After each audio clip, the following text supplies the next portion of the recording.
Continuing coverage for you now as the conversation concerning a new life-saving resource continues. This tool will eventually be available for mental health emergencies.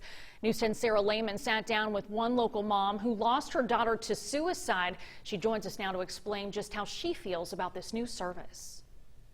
Susie, it's as easy as dialing 3 numbers on your phone, 988. That number will soon be a direct line to suicide crisis centers across the country.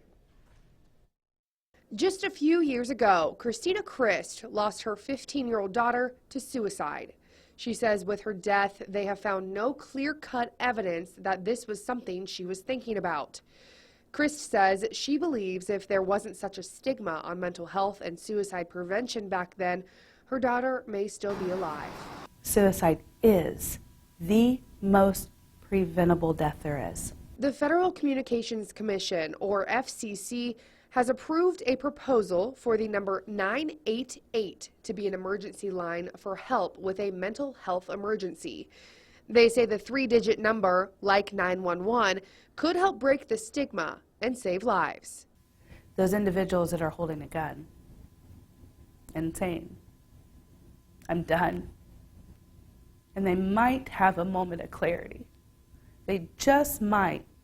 And they're probably more apt to dial 988 and say, "I need help."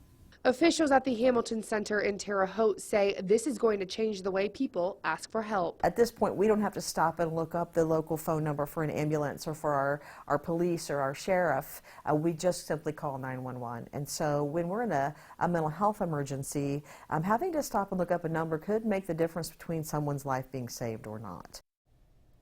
Now, we don't know when this service will start. In the meantime, if you or someone you know is struggling with thoughts of suicide, there are still many ways you can get help. Locally, we have resources like the Hamilton Center.